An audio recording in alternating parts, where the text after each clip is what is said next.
దేశంలోనే అతి తక్కువ కాస్ట్ ఎస్కలేషన్తో పూర్తి చేసిన ఏకైక ప్రాజెక్టు కాళేశ్వరమేనని మాజీ మంత్రి హరీష్ రావు పునరుద్ఘాటించారు. కొంతమంది కాళేశ్వరం ప్రాజెక్టు కాస్ట్ పెరిగింది అని అంటున్నారని, మల్లన్న సాగర్ లాంటి 50 టీఎంసీల రిజర్వాయర్ కట్టాలంటే ప్రాజెక్టు కాస్ట్ పెరుగుతుంది కదా అని ప్రశ్నించారు. 2328 కోట్లు సర్వే మొబిలైజేషన్ అడ్వాన్స్ కింద పనులు చేయకుండా అడ్వాన్స్ ఇచ్చి అవినీతికి పాల్పడ్డది ఆనాటి కాంగ్రెస్ ప్రభుత్వం కాదా అని మండిపడ్డారు. ఆనాడు రేవంత్ రెడ్డి తెలుగుదేశం పార్టీలో ఉండి ప్రాణహిత ప్రాజెక్టు మీద విమర్శలు చేశారు. కానీ ఇవాళ ఆయనే దాన్ని వెనకేసుకొస్తున్నారని ఎద్దేవా చేశారు హరీష్ రావు. కొంతమంది అంటుంటారు కాళేశ్వరం ప్రాజెక్ట్ కాస్ట్ పెరిగింది. అంతకుముందు వాళ్ళు పెట్టిన ప్రాణహిత చేవెళ్లలో 141 కాదు, కేవలం 11 టీఎంసీల సామర్థ్యం మాత్రమే ఉండేది. మరి మల్లన్న సాగర్ లాంటి రిజర్వాయర్ 50 టీఎంసీల రిజర్వాయర్ కడితే అక్కడ 13,000 ఎకరాల భూసేకరణ చేసినాం. దాదాపు 8 గ్రామాలకు R&R కాలనీ చేసినాం. మరి అక్కడ ఫారెస్ట్ డిపార్ట్మెంట్ కూడా ఫారెస్ట్ ల్యాండ్ తీసుకొని డబ్బులు కట్టినాం. 50 టీఎంసీల రిజర్వాయర్ కట్టాలంటే డబ్బులు అవసరమైతే ప్రాజెక్ట్ కాస్ట్ పెరుగుతుందా పెరగదా? సో ఇవన్నీ కూడా ఈ కాళేశ్వరం ఇవన్నీ కూడా ఇంటాక్ట్ ఉన్నాయి. All are working. మేడిగడ్డ ఈ నుంచి మొదలుకుంటే ఈ మల్లన్న సాగర్, కొండపోచమ్మ సాగర్, రంగనాయక సాగర్, అనంతగిరి, మలకపేట, మేడారం, అదేవిధంగా గంధమల్లాక్ ఇవన్నీ కూడా ఇంటాక్ట్గా ఈరోజు రిజర్వాయర్లు వాడకంలో ఉన్నాయి. ఇవన్నీ కూడా మీరు అప్పుడప్పుడు చూస్తుంటారు. రేవంత్ రెడ్డి ఒకసారి మాట్లాడతాడు కాళేశ్వరం మీద 1 ఎకరా బారలేదంటాడు. ఉత్తమ్ కుమార్ రెడ్డి రోజు నిద్రలేసి 50,000 ఎకరాలే బారిందంటాడు. ఇంకొక కాంగ్రెస్ నాయకుడు అంటాడు 1,00,000 ఎకరాలే బారిందంటాడు. ఇవాళ నోటికి మొక్కాలి. ఒక్కొక్క లీడర్ ఒక్క తీరుగా మాట్లాడతాడు. ఇది నేను చెప్తున్నది కాదు. Source submission of irrigation engineers report to the newly formed Congress government. కొత్తగా రాష్ట్రంలో ఏర్పాటైన కాంగ్రెస్ ప్రభుత్వానికి వీళ్ళు కాళేశ్వరం రివ్యూకు పోతే ఇరిగేషన్ డిపార్ట్మెంట్ ఇచ్చిన ప్రజెంటేషన్ కాపీ, ఇది నా సొంత కవిత్వం కాదు, డిపార్ట్మెంటు కాంగ్రెస్ ప్రభుత్వానికి ఇచ్చిన ప్రజెంటేషన్. కాళేశ్వరం ద్వారా అప్పటికి 98,570 ఎకరాలు ఆయకట్టని, ఇది డైరెక్ట్ కాలువల ద్వారా. అదేవిధంగా కాలువల ద్వారా నింపిన 456 చెరువులను నింపడం ద్వారా 40,000 ఎకరాల ఆయకట్టు. ఎస్ఆర్ఎస్పి స్టేజ్ 1, స్టేజ్ 2 నిజాం సాగర్కు 1,67,000 ఎకరాల కొత్త ఆయకట్టు.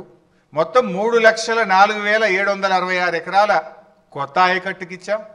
అదేవిధంగా స్థిరీకరణ 17,08,230 ఎకరాలు స్థిరీకరణ జరిగింది. అదేవిధంగా కూడవెల్లి, హల్దీ వాగుల ద్వారా ఇందాక కేటీఆర్ గారు చెప్పినట్టు ఆ 2 వాగుల మీద 66 చెక్ డ్యాములు నింపితే 20,576 ఎకరాలకు సాగునీరు అందింది. మొత్తంగా కాళేశ్వరం ప్రాజెక్టు ద్వారా 20,33,572 ఎకరాలకు సాగునీరు అందింది. ఇది వాస్తవం. కానీ ఏం మాట్లాడతారు? 1 ఎకరా బారలేదని ఒకడంటాడు, 50,000 ఎకరాలు బారిందని ఒకడంటాడు, 1,00,000 ఎకరాలు బారిందని ఒకడంటాడు. వాస్తవానికి 20,33,572 ఎకరాలకు అప్పటికే సాగునీరు అందించారు. అదేవిధంగా ఇది కాగ్ రిపోర్ట్. ఆ రోజు కాగ్ ఏం చెప్పిందో కూడా మనం చూస్తే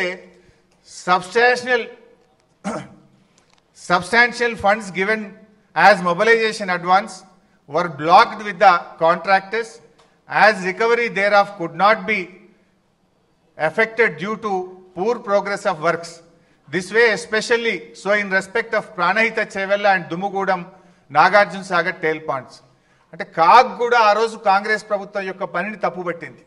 అందులో కింద ఒక దగ్గర ప్రాణహిత చెవెళ్ళ 1,052 కోట్లు మొబిలైజేషన్ అడ్వాన్స్ ఇచ్చిండ్రు అని చెప్పి ఆ రోజు కాగ్ తప్పు పట్టింది. వాస్తవానికి ఇది 2012 రిపోర్ట్. కానీ మొత్తంగా 2014 వరకు వాళ్ళు ఇచ్చిన మొబిలైజేషన్ అడ్వాన్స్ ఎంత అంటే 2,328 కోట్లు. సర్వే అండ్ మొబిలైజేషన్ అడ్వాన్స్ పేరు మీద 2009 ఎన్నికల ముందు కాంట్రాక్టర్లకు ఇచ్చిండ్రు, జేబులు నింపుకున్నారు. 2014 ఎన్నికల ముందు కాంట్రాక్టర్లకు ఇచ్చిండ్రు, జేబులు నింపుకున్నారు. పని మాత్రం జరగలేదు. 2,328 కోట్లు సర్వే మొబిలైజేషన్ అడ్వాన్స్ పేరు మీద కాంట్రాక్టర్లకు పనులు చేయకుండా అడ్వాన్స్ ఇచ్చి అవినీతికి పాల్పడ్డది ఆనాటి కాంగ్రెస్ ప్రభుత్వం.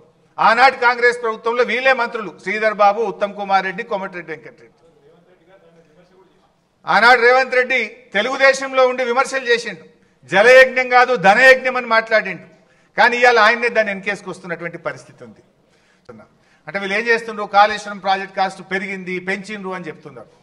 అసలు ఈ దేశంలో, ఈ రాష్ట్రంలో అతి తక్కువ పెరిగిన ప్రాజెక్ట్ కాస్ట్ తో పూర్తి చేసిన project that is one and only project Kaleshwaram project. Nagarjuna Sagar 1954లో 122 కోట్లతో అంచనా వేసి ఎస్టిమేట్ చేసి పనులు స్టార్ట్ చేసిండ్రు. పూర్తయ్యే నాటికి 1183 కోట్లు, అంటే 9 రెట్లు పెరిగింది ప్రాజెక్ట్ కాస్ట్. 122 1183 కోట్లు అయింది. శ్రీరామ్ సాగర్ 40 కోట్లతో స్టార్ట్ అయితే 4300 కోట్లు అయింది. అది అంటే 107 టైమ్స్ 107 రెట్లు పెరిగింది శ్రీరామ్ సాగర్ ప్రాజెక్ట్. జూరాల మహబూబ్నగర్లో కట్టిన జూరాల 70 కోట్లతో స్టార్ట్ అయితే పూర్తయ్యేసరికి 1815 కోట్లు, అంటే 25 రెట్లు పెరిగింది జూరాల. పులిచింతల 565 కోట్లతో స్టార్ట్ చేస్తే 1816 కోట్లు, 3.2 టైమ్స్ ప్రాజెక్ట్ కాస్ట్ పెరిగింది. దెన్ సింగూరు 29 కోట్లతో స్టార్ట్ చేస్తే 169 కోట్లు, 5.7 రెట్లు పెరిగింది. ఎల్లంపల్లి 900 కోట్లతో స్టార్ట్ చేస్తే 2048 కోట్లు, 5.7 రెట్లు, అంటే యాక్చువల్ ఇంకా మూడోది కూడా ఉంది సవరణ, 5.7 రెట్లు పెరిగింది. దేవాదుల ఇంకా పూర్తి కాలేదు, బట్ యాజ్ ఆన్ టుడే 6000 కోట్లతో స్టార్ట్ చేస్తే ఇప్పటికే 17,500 కోట్లు ఖర్చు అయ్యి 2.9 రెట్లు దేవాదుల పెరిగింది. మరి కాళేశ్వరంకి వస్తే 80,000 కోట్లతో డిపిఆర్ అప్రూవల్ అయింది. బీఆర్ఎస్ ప్రభుత్వం దిగిపోయే నాటికి అయిన ఖర్చు 94,000 కోట్లు మాత్రమే. 80,000 కోట్లతో ప్రాజెక్ట్ రూపకల్పన జరిగింది.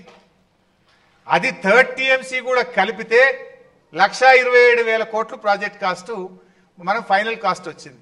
హార్డ్లీ పూర్తయితే 1,50,000 కూడా దాటదు, అంటే డబల్ కూడా కాలే, నాట్ ఈవెన్ డబుల్, ఓ 2 రెట్లు కూడా కాలేదు. ఓన్లీ 0.5 పెరిగింది అంతే కాళేశ్వరం. మీరు ఏది చూసినా 9 రెట్లు, 107 రెట్లు, 25 రెట్లు, 3 రెట్లు, 5 రెట్లు, 5 రెట్లు, 2.9 రెట్లు. కానీ కాళేశ్వరం 0.5 మాత్రమే పెరిగింది. అంటే వీళ్ళు చేసేదంతా బట్టగాల్చి మీద వేసే ప్రయత్నము, దుష్ప్రచారం తప్ప కాళేశ్వరం ప్రాజెక్ట్ కాస్ట్ పెరిగిందనేటువంటిది శుద్ధ తప్పు.